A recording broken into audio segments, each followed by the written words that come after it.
Hey y'all, I'm Elisa, the Scrappy Wife behind ScrappyWife.com. Let's talk overrated organization.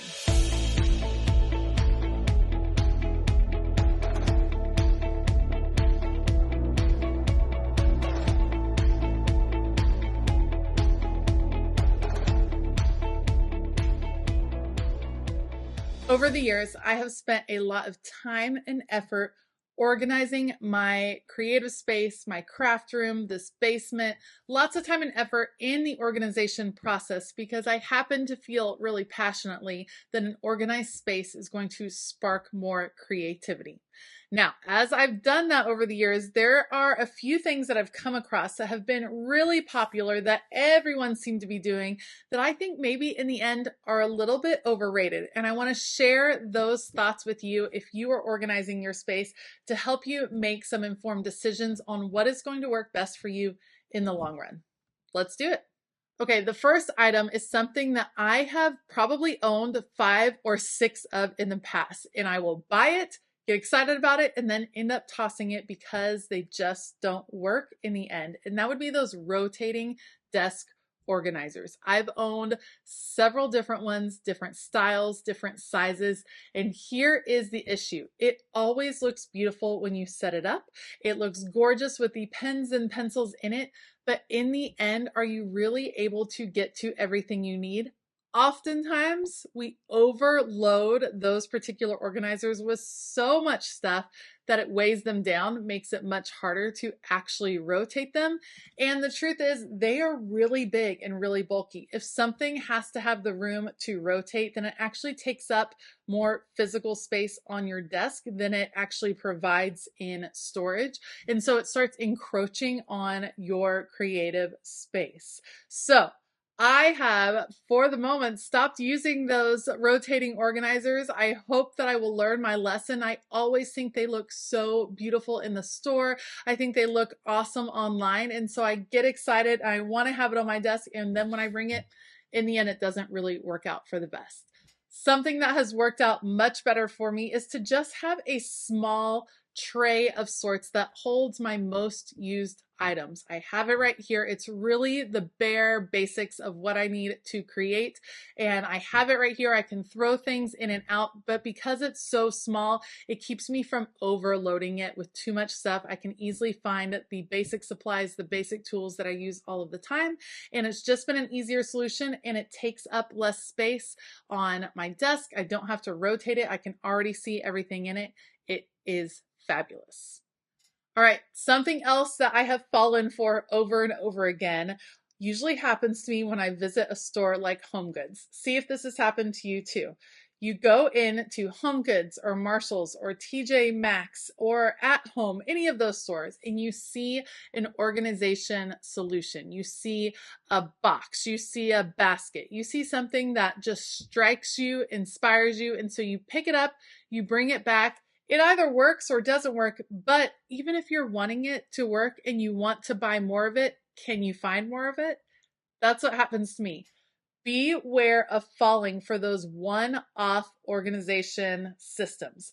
Things that you cannot grow, things that you cannot add to, things that don't have variety, that will adapt with you and your changing craft room. If it's specifically made for one tiny little organization solution in a craft room and maybe you don't do that craft anymore, then it feels like you have to throw out that particular organization solution. I want solutions. I want tools. I want boxes. I want organizing pieces that will adapt over time. And I think that's really important. And avoid those one-off items that just end up not working together well with other items in your craft room. Maybe they're super bulky. Maybe they're items that you either have to throw out your whole system and start new with this one. And then what if you can't find things that work with it? It's a lot and we fall for it almost every time. I know I do because in the store, you're seeing it, you're seeing the pictures, you're seeing it staged, already organized, and you don't know that it's going to work into your space. Here's some things I think you should consider. Before you start buying items to help you organize, you have to go through the decluttering process. You have to go through the sorting process because you have to know what it is you are trying to contain. If you are just guessing before you've gone through the decluttering and the sorting, then you're going to end up with a bunch of random pieces that may or may not work together. You want to go into the store, you want to go into your shopping trip, you want to go online and already know the measurements, already know the measurements of the shelving that you're going to be using, already know the size of the items and the number of pieces of that item that have to fit into different containers. You want to have all of that information so that you're not wasting valuable time going back and forth in the store, trying a bunch of different things. Go in with a plan. All right, so we all love a big table to craft on, but one of the mistakes that I see people make all of the time is that they choose a table that doesn't have storage with it. So kitchen tables are fabulous. They're big and they're huge. But with all that workspace, if you don't have drawers, if you don't have a place to store some of your materials near you, then all of those materials will end up getting stored on top of the table. You'll end up with piles everywhere, and then that encroaches on your actual creative space.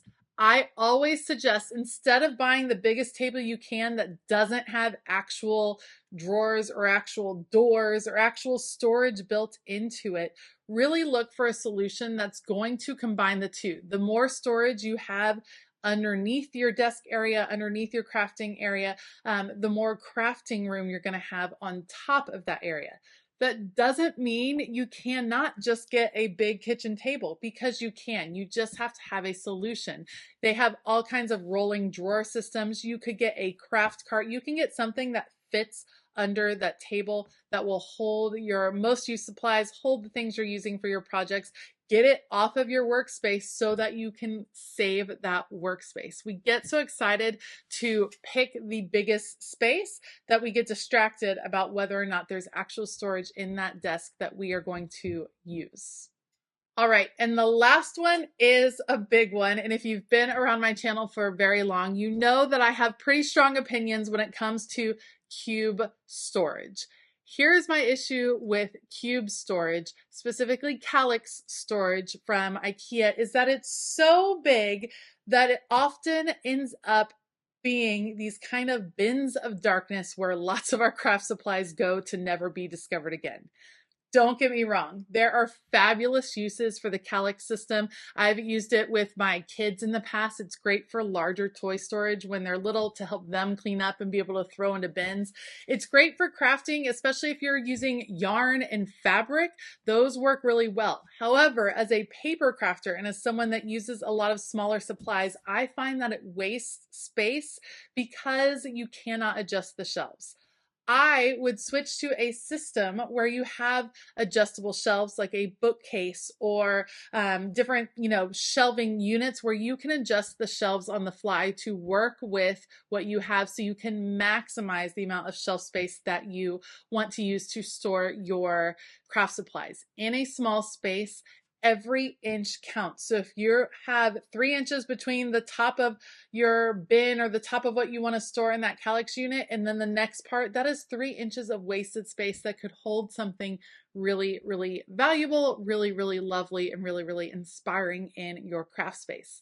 A couple of solutions. If you love the bin system, if it makes really good sense for you, it just works, then look for containers that really will maximize your use of that space. Certainly, IKEA has some inserts that work really well in their Kallax unit, but those really add up in costs over time. You're going to want to look for containers that can break apart that large 12 by 12 opening. They also have smaller bin systems available at Target and Walmart where everything is scaled down a little bit. It makes it more manageable, so you don't have this hefty large bin that is full of 10,000 things that you have to dig through every time you're wanting to dig into your craft supplies. But overall, I would suggest finding a bookshelf with adjustable shelving so that if needed, you can add an extra shelf here and there and really make use of all of that vertical space. You don't want to waste any of it in your crafting area.